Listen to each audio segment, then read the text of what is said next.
family. I told you I would be back. I'm here with Brother Ray Green, who is running for SCOE, which is Sacramento County Office of Education Board Trustee. Yes, Sacramento County Board of Education for Area 2. Okay, what is Area 2? So Area 2 consists of Natomas. So anybody looking right now, if you live in Natomas or know somebody living in Natomas, Twin Rivers Unified, that's Del Paso, Hagenwood, that's also North Sacramento, Wood Lake, going up to Robla, Rio Linda, El Verta, Placer, as well as Center Joint Unified. Okay. So a lot of area, large territory. That is very big. So I know you were endorsed by BWAPA and recommended by the Sacramento Circle Sister Guide. Yeah. What made you run? So honestly, my background in just community service, just seeing some of the destruction that we have with our youth and not having hopelessness in education, I kept seeing students falling through the cracks, going to juvenile hall, going to prison, and decided to look more upstream from not just direct service, but how do we impact policy to impact procedures that will institute better practices for a lot of our youth. And when this came about, I wasn't even looking for the position, actually. I got approached by the community and said, we need somebody like you to run for this seat. And I think that's what we have to do, is continue encouraging other young people, as well as black brothers and sisters, to run. Okay, so when people approached you about running, what was your immediate thought? Keep talking, it's going to grab something. What was your immediate thought? So my immediate thought was, that's a nice gesture, but I really began to look at, we had a lot of shootings out in Del Paso Heights in North Sacramento, and throughout the county, as you guys have already witnessed. In my work with Black Child Legacy, I said, is this something that I can balance? Let me look in depth of what SCOE actually does. What does the Sacramento County Board of Education actually do? Is it something that I feel that I'm even qualified for? As well as making sure that I spoke with my wife, prayed about it, talked to all the advisors and mentors in my life, and realized that this is something that I can definitely do, as well as work for the same nonprofit that I'm doing right now. So, we're going to get a little bit of your history here. Where'd you grow up at? Give me your background. Yes, so I grew up in Modesto, California, actually Ceres, California. It wasn't always that way, though. I actually was born in Santa Clara. My mother had drug issues back in the 80s, as most had during the crack epidemic. Mm-hmm. And my father as well. I was forced into foster care, and I was luckily blessed to be adopted by a pastor and his wife, which I call mom and dad. And they adopted not 1, 2, 3, but 4 children. Wow. Yeah, so we grew up in I have 5 brothers and sisters, so 7-parent household. Grew up in Ceres, California. For those who know what Ceres is, you'd be the only black out there. Real talk. Yeah, so that's where I grew up at. So how did you get to Sacramento? By way of UC Davis. So I graduated high school, luckily. I had a 3.92 GPA, got an academic and athletic scholarship to UC Davis, and struggled. I struggled. It took me 5 years. I had to go with my coaches, mentors. I almost got kicked out twice for academic underperformance. And but through hard work, I made it. And then as I graduated, I moved out to Del Paso Heights. Okay, what made you pick Del Paso Heights? Affordability. Okay. No, that's good. That's what it was, yeah. Graduated, needed a place to stay. I was doing heavy mentorship in Del Paso Heights and North Sacramento through the church, as well as my job, and just continued living there and transitioned there. So once you got there, where did you start working at? So I started working with the Roberts Family Development Center, which is a nonprofit organization in the greater Sacramento, serving holistic needs through education, as well as civic engagement and technology literacy, as well as parent engagement. So been doing that now ever since 2013. Been dedicated to the game ever since. Still there now. Now I'm a program director overseeing the Black Child Legacy campaign. What is Black Child Legacy? Yeah, Black Child Legacy is an effort. It's really a movement, if you will. It's a movement to reduce African-American child death by 10 to 20% in Sacramento County, because African-American children 0 to 17 are dying 2 times, sometimes 3 times higher the rate than any other ethnicity. Mm-hmm. And it's really a unique strategy of connecting community leaders and partnerships with county-wide services. So we have Department of Human Assistance, informal supervision with CPS, Child Protective Services, to keep the families together, all culturally related as well.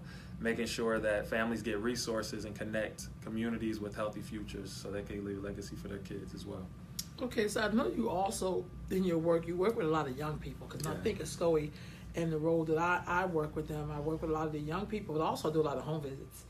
And so how do you think your background and the work that you do, I'm thinking about Grant, I'm thinking about all the young people, the young moms who have children as well. You just don't address the parents' need, you also address the child's need. Mm-hmm. How would that help you in your work if you are elected to SCOE, to the board trustee? Yeah, so understanding part of Sacramento County Board of Education's role is to oversee what they call community schools, as well as juvenile probationary schools and adult education as well. Mm-hmm.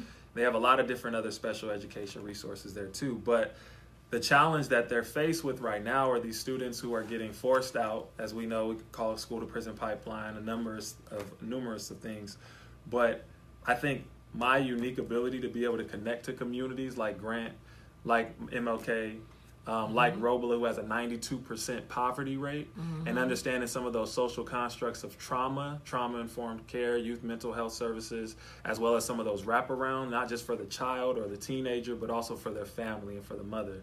My ability to be able to do that is going to be very, very pivotal in this seat, because a lot of the people that are running against me do not have that same history. They don't have that same track record. That's right. And I believe you need to have an advocate on a board who's going to be looking at policy, looking at budgets, making sure that services are going to our students and for our families to make sure that they have a successful life. So, okay. So let's look at this for just a minute. All right. So for instance, I'm familiar with the community schools. How can you impact that? Yeah, so I've been, one of the things I think, just being a black man in leadership in general, just me visiting, talking to some of the students. I know some of the students from back in the day, and it's sad to see them there, but they were inspired just to see that somebody that looks like them understands them for the first time. Is intrinsic motivation, but on the other side of it is really supporting what other services are we giving them? Have we lifted up their voice? Brian Rivas, who's in the current seat right now, who's stepping down, he said, Ray, before I leave, I need you to do one thing, and that's to raise youth voice, because there's none. So when I went to Center, when I went over to Alberta, when I went over to Eleanor Hickey, and even the North area, I asked them, I said, what are some things that you want to see? They said, we want to see more construction. We want to see better food. We want to see better pathways so that we can be workforce ready. These are coming out of their mouths, but if they're never given the opportunity to be asked, how you gonna know? How you gonna know? So we got to stop making ideas and policies about people with exclusion them. So trying to include them, and then making sure that they also have the necessary resources when they get back to that school or back into the community, connected to great programs like Black Child Legacy, Robert's Family, Earthmama Healing, wherever they come from, because they're coming from all over. How can we help the parents there? Because I do a lot of work with the parents. So what things can you bring to the table that will help the parents be more involved with their? Because usually when their kids get to those community schools, they're struggling. Yeah. I think one, you need to have people there who are powerful enough to bring power to them, speak life into them, and show them that they too are valuable and there is a second chance. And also to give them the necessary resources. It's one thing to tell people what to do, but show them and sometimes even escort them to some of those resources that we're telling them about. I think that's going to be vital. That's why we need community advocates. We need community leaders. And I think when you involve school, you have to count community in on that. Finding some of those community individuals to really advocate and show them the way, because they're able to do just as well as any other student, regardless of the past. This is the present. So keeping their minds focused on where they're headed. How do you think, so I know you work on behalf of all children, but black kids are struggling. Yes. I see a lot of them at the community school. And I always think sometimes, when I always tell my young people I'm working with them, when you end up here, it really is a blessing. Depends on how you want to use it. Right. But again, it's like connected to those resources, because now we're trying to get you to, my job is how do I get them to get to the next level? How do I get them to get that diploma so they can go on to the next step? What can you offer black students and families that's needing SCOE to complete school? Whether that's, Yeah, I think one thing that we need to do is connect with some of our community-based organizations more like you. to be able to really understand them, because some of the instructors, and they have great hearts and they're doing great practices, but they need to see more of us. I had a young gentleman say, you know, I don't usually see black men in this space. So I think the black men have to rise up, as well as the black women who are doing phenomenal things across, and making sure that they get plugged in outside of those school hours, outside of those opportunities inside the school settings, but giving them pathways towards promise. It's not just going to happen during that 9 to 3. It's not going to happen just in that. Some are even just coming twice a week. It's going to take outside influences to really push them further to get that diploma, that GED, to get that skills in building and trades or whatever it may be. It's going to take other advocates outside of just SCOE. But I'm definitely going to be looking on how we can diversify the teachers. Definitely going to be looking, we oversee all of the curriculum as well, looking at some of the curriculum practices to get them ethnic studies and culturally relevant practices there, and then getting them just plugged in back to their community, because they're coming from all over. African Americans right now only make up 12% of the general population in Sacramento County, but they make up over 41% of the juvenile justice system. Yeah. That's big. That's big. That's really, really big.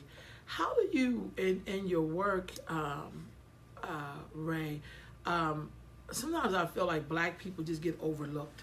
People think that when you help people in general, it helps black folks. But I've seen every group come in and find a way and be unapologetically whatever they are. Yeah. Rather if it's their, with the LGBTQ people or with Latinos, but when it comes to black, it's always this like we can't just go after ourselves, but everybody else can go after themselves. Yeah. How do you deal with that when you're running a campaign? You know, I think for me, having the mentors that have been there and done that around you, you got to surround yourself with wise counsel, of course, and then understanding that there's always going to be chit chat. But at this time and where we're at in the climate of America, I think more, I can't say than ever, but more of right now, the focus is black people want change. And the only way that we're going to get change is if we elect individuals who are willing to make those changes, be unapologetically black, have a track record of making sure that they've worked in equity work and focused on families. This is more than just a position. This is a servanthood for me. So in my campaign, this is about the forgotten families, the overlooked family, the marginalized families, specifically the black families when you talk about it, because we're at the bottom of every single data point that you can look at. But being able to pull together to say, together we can make this difference, but we have to do just that, be together, and finding some of those community allies around the areas to organize. We see it now, even when the election for the DA office, we organize, right? Yeah. It's bigger, but when it comes to these local races, not a lot of people get engaged. And I think there's power in numbers, but there's power. We have something powerful, which is the word of mouth. That's so true. Trusted vessels, word of mouth, and not falling into the narrative of divisiveness, but also not even falling into the narrative of how Jim Crow and the blacks plot against blacks. And historically, we've not had a culture of togetherness like some of those that you just mentioned, but identifying and calling the struggle for what it is right now, and understanding that the only way that we're going to get out of this struggle is if we come together and really start pulling on some of those levers of power and policy. True. So I do know that when you help our community, it helps all the communities. Yeah. You can help other communities, don't mean that we're going to be helped, because that's now is very evident. Where all the other groups, like Mae Jackson out of Chicago says, it's like we were all at the back of the bus, but all the other groups advanced seats, but we're still in the back of the bus. But when you help us, we help everybody, because we tend not to as much as people want to act like we're like everybody else, we still help everybody else. That's almost something like in our nature. Being in this country, that's what we were brought here, to be of service to everyone. So it's good to hear you to recognize that. I think it doesn't mean that you're anti anybody else. It's more like I got to figure out how do we help this group who's constantly been at the bottom. What are some of the other things in your campaign you think is really important as well? So when we talk about closing the achievement gap, I also look at closing the opportunity gap, but focus just on the achievement right now. How do we expand early literacy? The county board oversees early literacy as well. We have some great programs that we can go down all day on. If you need to get those programs, it's on scoe.net. You can access those, but also looking at childcare. in some of those. Some of the teenagers have kids as well. So expanding early literacy programs as well as prioritizing the funding. And I say that because I was appointed to the local control accountability plan for Sac City. And although, this is something new, fairly new, 2013-14, to come up with a plan for each district localized and focused on prioritizing funding for low income, English language learners, and foster youth. And I sat there and I've seen sometimes the language in some of these policies are over communities' heads. And this is an opportunity to bring power down to the community, because power really should start from the community upwards, right? So how do we organize and tell parents to get engaged so your voices are heard, and making sure that we prioritize funding for some of these students in need, Black people in general, low income English language learners? Because as I seen that over $300 million budget that Sac City had, I seen over $30 million go into general funds as well. And these were dedicated resources to low income English language learners and foster youth. The county oversees all of those plans. So not rubber stamping plans, but really being intentional and making sure that we have groups looking at those plans, like Back Parallel School Board, other organizations that are really looking and advocating and getting voices on those, so they can tell, this is what we want to do with our money to support our kids. But if we're not invited to the table, we don't understand what's at the table, and we don't have an opportunity to eat. Sister Christy is on here. She said, tell Mr. Green we missed him at our April Sacramento Sister Circle. Yes, Christy. As usually, Black women, we still support him, but we're disappointed that we got no call or no show. Please reach out to Sister Christy. Yes, Christy, I'll be reaching out to you. And I told my wife I will not put her under the bus. One thing that I noticed running a campaign, and I thank you all for the support, running a campaign, it's a lot of moving parts. And sometimes you can miss some of the most important parts, right? Right. I have a love for our Black women that are doing profound things throughout Sacramento, because they also vote as well. And they're setting the stage right now for the Black leadership. Yes, so Christy, Sister Circle, forgive me. This is my public apology to you and everybody else who I may not have gotten back to, but thank you for your support. We definitely will stay in contact. This is not the last time. So, Sister Nikki said, are charter schools governed by the County Board of Education? So there's a difference. So they have traditional, and they also have public charters. So each school district, Natomas, Twin Rivers, Rio Linda, Roble, Verda, and Center Joint, they have an opportunity to approve a charter. And for any reason, they have certain laws that they have to abide by. And for any reason, that might get it rejected. Once they get it rejected, they then can make an appeal to the county board, and that's when we'll start seeing some of those. They have to be county-wide, like Margaret Fortune's one example. That's a county-wide program that's expanding. That's a charter school. They've seen about 8 charter schools. They've approved 1. So, so those do come to the board, and that is one of the responsibilities of the board, is to approve or deny some of those charter appeals. Okay, so once you get in there, what can we do? Because we're going to talk about this next week when I have 4 more women on to talk about political action. But what can we do? You get in there to SCOE. What do we need to do as your constituents to make sure that you have all the support you need to fight that good fight? What can we do? I would say show up like you always have in the community, but also keep me accountable. I work best in collaboration and finding best practices. One of the things that I understood, you can't do this alone. So I'm going to need people to tell me what are some of the best practices as we're looking at some of the strategies and implementing in curriculum. When we're talking about restorative justice practices, when we're talking about diversifying our teachers, when we talk about expanding early literacy programs, what are some of those unseen barriers that oftentimes get in the way, whether that be transportation, housing, and others, you can name them. But also coming to the meetings. Not a lot of people get engaged at the county level because it's all the way in Rancho.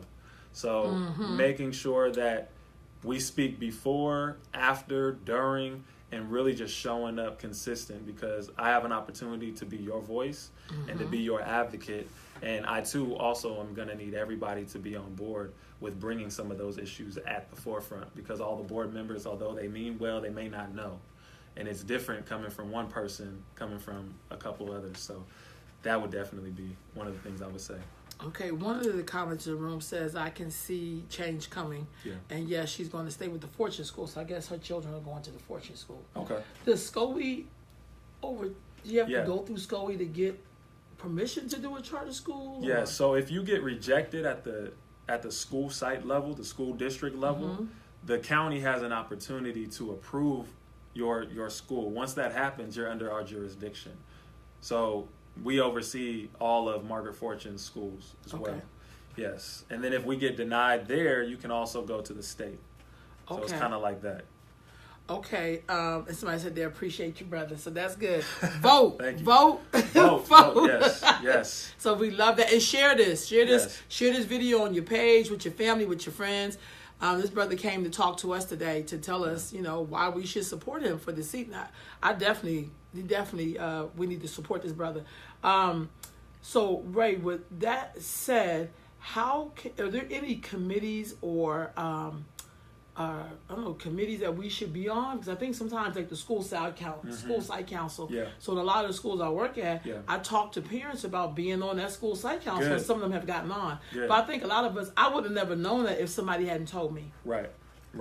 So there's a couple of ideas that I have that I always advocate for. One is being on school site council. The other is showing up to the school board meetings, just advising, literally. Whatever that date, whatever that time may be, showing up and advising, hearing what the lay of the land is, what are some of the challenges. Elk Grove's having a lot of challenges. They need a lot of support there too, with some of the issues that they're having with racism and all of those things, because we have to protect our babies. The other is making sure on the policy-wise, is making sure that we get organized around the local control accountability plan. Every single year, they have to put a plan in place. And what I want to make sure that we have is that people know that they can show up to these advisory committees and open comment, hear what they're talking about, hear where the structure of funding is going to be going to your school district, your school site level, and then make your suggestions, because that's the power that we have that a lot of people don't know about. So local control accountability plans, as well as possibly even running yourself for anything. Board president, there's a lot of different things when you talk about housing, transportation, nutrition, health, equity. There's a lot of different subcommittees that all play a part in the academic portion of the student outcomes, right? So it's a societal thing. It's not just one place and one practice leading to one progress, but in one outcome. It's a holistic thing. So whatever committee your heart draws to, or you're interested in, or you find a problem in, that might be your passion for you to go advocate. So I would submit all of those. So when you come to the money part of this, where is a lot of this school funding coming from? State grants, federal grants. Yeah, Sacramento County gets a lot of grants. So we oversee we have one staff person, and that is the countywide superintendent. Everybody that falls under him right now is Mr. Gordon. Everybody that falls under him are considered his staff, early literacy programs, special needs resources. So a lot of the funding that they do are on a grant basis, federal, state, and sometimes even local, but yeah. Okay, so with that being said, will there be any, when young people are in juvenile hall, understand that SCOE oversees schooling even in juvenile hall? They do. They oversee all the academics in juvenile hall. So right now they have the A through G requirements there. They have highly qualified teachers there, but they need to see some more of our faces there as well, supporting them and letting them know that when they get out that they have somebody to go to positive. The other part is we have a large curriculum based around career technical expansion, CTE programs, construction, building and trades. It goes on and on, from welding to different things that a lot of our youth right now that may not want to go to college. I believe everybody should at least have the option of going to college. And if we don't take it, then we're missing out. Okay, so a lot of people didn't know that. A lot of people didn't know that SCOE oversees the education that a young person get when they're in juvenile hall. So what's the procedure once they get out of juvenile hall? Do they just go back to regular school? Do they go to the community schools? Like, what happens? So it depends, depending on the severity of the case by case. Some of them can be on probation and referred to some of these community schools. Some of them can go back to their school. Some actually go to community school for 21 days and then they transition back to their regular school. Some of the students even choose to opt out of going back, and they'll stay there for a year and a half, because the environment's more conducive for their learning style. So it just depends on a case-by-case basis. So I know that probation works a lot at the community schools in particular. Yes. So will you be working with any of that or interfacing with that at all? I So went to that graduation. So I'm a little different because I like boots on the ground. I like rolling up the sleeves. It's not a requirement, but definitely I want to see what the inner workings is going on. I want to know how probations are relating to the students. How are they tracking students right now? When I say tracking, I mean more of supporting students when they get out, right? When they're in, they have mental health services, they have food, they have other things that they may not have once they get out, and they'll resort back. And I don't want to see that happen. So how do we get them connected with anti-recidivism programs? Mm-hmm. How do we get them connected with health and nutrition resources? How do we get them connected with other educational support, supplemental support, workforce development? So when they come out, they're coming out not just restored, hopefully, but also ready for change, and we have a safety net ready for them as well. I'm saying when you're elected, that's just me.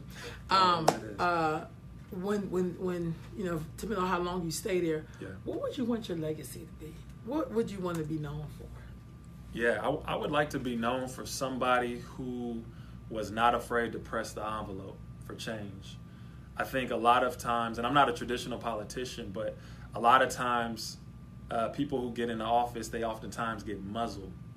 And I don't want to lose that. I want to be able to be unapologetically Black, fight for equity, and I want to see students graduate at higher rates, enter into the workforce at higher rates, and be able to see our children survive and live and thrive in these communities, because we have some powerful, resilient people in the communities that have given the opportunity, have spoken in the right way, have poured life into, have given the reconstructive and I call it restorative. They're restored and they feel renewed and they have a new focus on life, that change is possible for them. For me, that would be great, a great legacy to leave behind, creating pathways for our students and for our families. And your title, would you be able to have any impact on curriculum at all? So you have some say-so on curriculum. There's some shared things. We mainly do policy development, so I'll be looking forward to really working with our superintendent, as well as those who are doing teacher certification, teacher hiring. They have the BITSA program as well, which requires teachers 2 to 3 years of kind of coaching, if you will. So we have some say-so on that. That's really his staff, but we appoint him to help guide the ship. So if he's doing it right, then I look forward to working with him on that. Well, as we do this wrap up, we got a couple of more minutes to go. Why should people vote for you? Easy. So people should really vote for me, and I mean this in all humbleness, because the other two candidates that are running right now, they don't know the issues at hand. You can say whatever you want to say at the moment, but if you haven't been in the streets, if you haven't been in communities, if you haven't been in the households, you haven't visited these students in the juvenile halls, and you haven't advocated or passed policy to advocate, I find it very hard for you to say that you're for individuals or collectively a community of all students, but you have not shown up until it's political season. So you need an advocate on the board. And I believe out of all the candidates that are running for Area 2, specifically, that I am that advocate. I have a track record of being involved. I've done sweat equity. But this is really not about me. This is really about us, and us making it, and us being able to survive, and us being able to make sure that we uplift our kids and that they have a legacy to leave for their kids as well. So with my experience on the boards, we can go down my resume, which is another topic and another time, but I understand the policy, but I also understand the community. And when you be able to merge both of those, you have a powerful candidate. Policy is one side, but you can't pass policy for people you don't know. So vote Ray Green this upcoming election. You can vote now all the way to June 5th. You can go to a center site near you. You can go to sacramento.vote, type in your address, and it'll tell you where your vote center is. They open up on the 26th. Every registered voter should have got a voter ballot. You can turn that in as well. My name is Ray Green, and I look forward for your support. Well, in this room, I'm typing in your website. Yes. Yeah, I just seen that. I was like, so look at the card. Oh, yeah. There you go. So, I like that closing the achievement gap. Student safety. Student safety. Student safety goes along with restorative justice. Also, making sure that we have more mental health services and more mentors on campus, because when I talk to our students, they say they don't feel safe. Even when it comes to school police, school resource officers, school resource officers say they don't feel safe from the students. The teachers don't feel safe from the students. The administration don't feel safe from the teachers. So it's a lot of fear going on.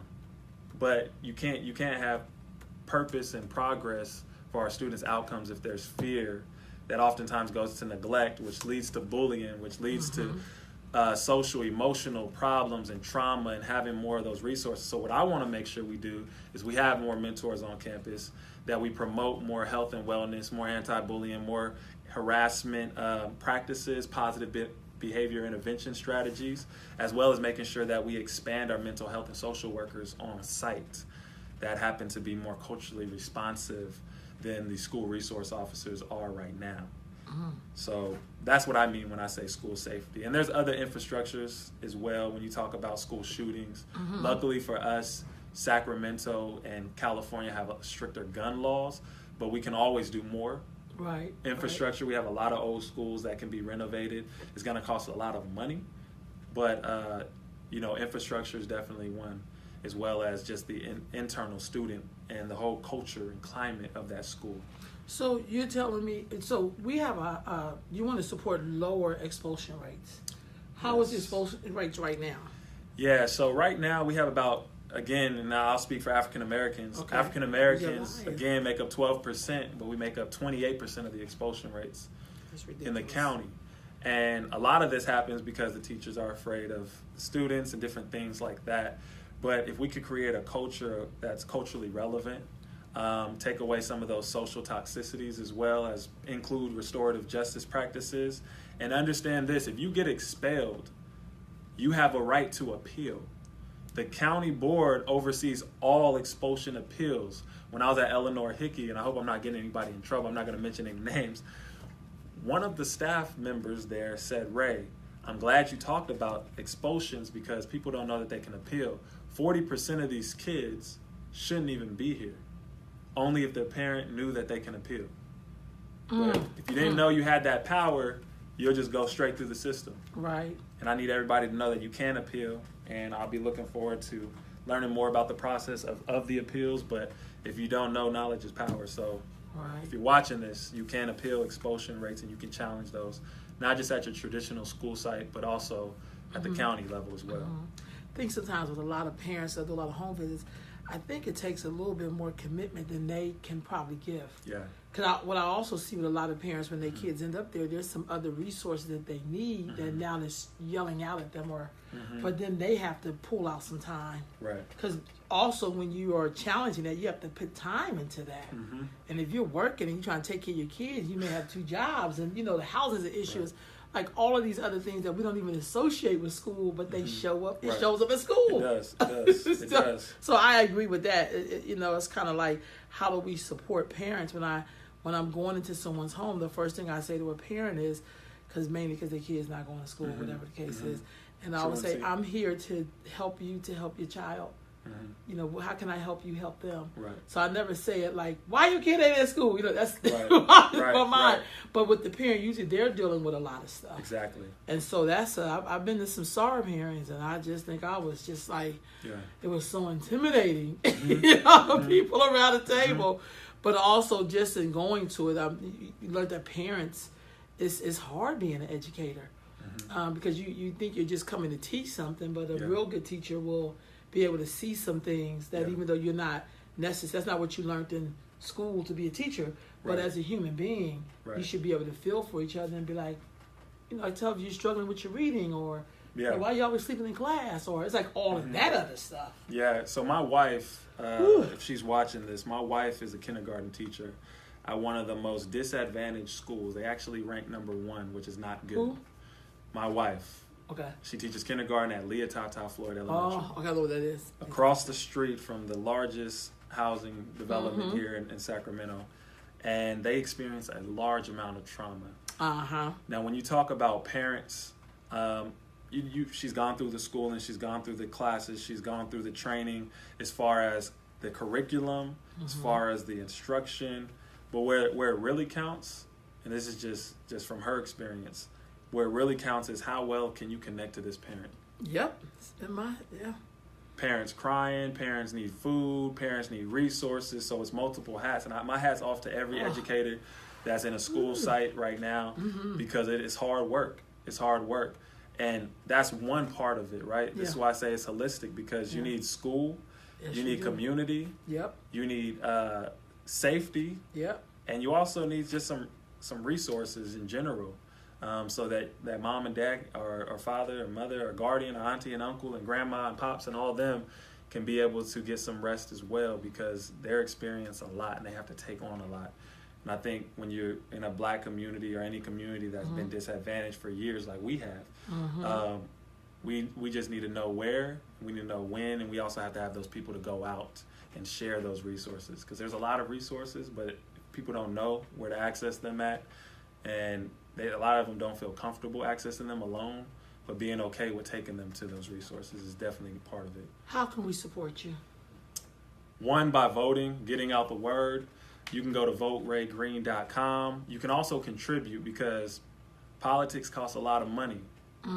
You can contribute anything from $10, $25, and whatever your heart desires to give, but this is not about contributing to Ray. This is really about contributing for our kids' futures and the change that we actually want to see. So you can contribute, you can volunteer. And keep in mind, I may be representing the North area, but I sit on a board that represents the entire county. So if you got problems in Oak Park, you got problems in Meadowview, I'm seeing them come across the board as well.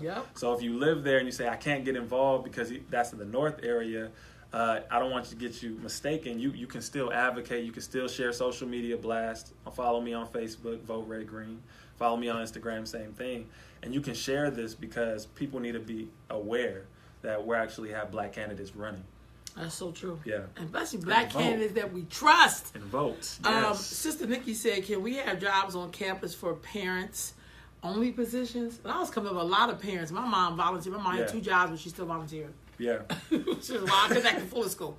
No, but, it's just something about parent involvement as well.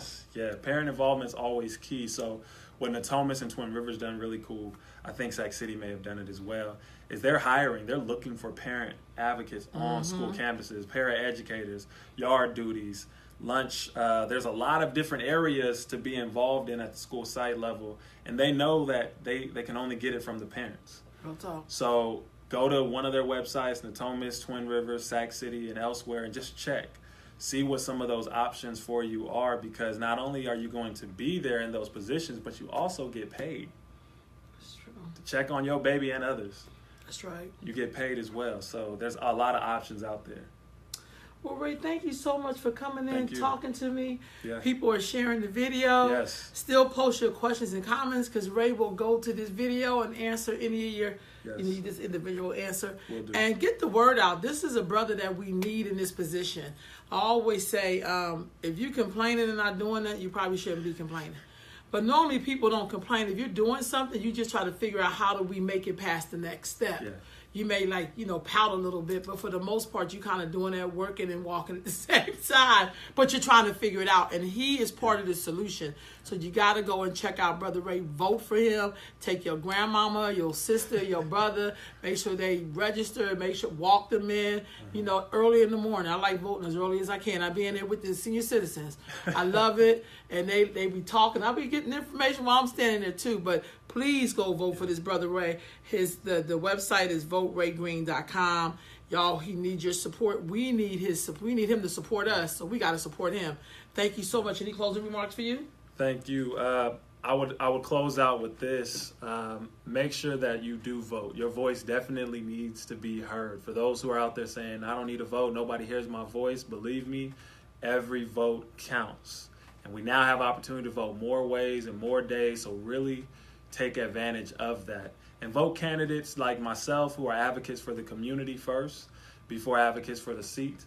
But make sure that you vote and tell everybody. because it's so important, especially for us as blacks, to come together and at least unify on the voting ballot. That's real talk. No, that's Yeah. no, seriously. Thank you so much, Ray, and God bless. I don't know about good luck, but God bless. Because Appreciate it. luck don't really get you too far. All right. See you soon. Peace. Hold on. Let me hear.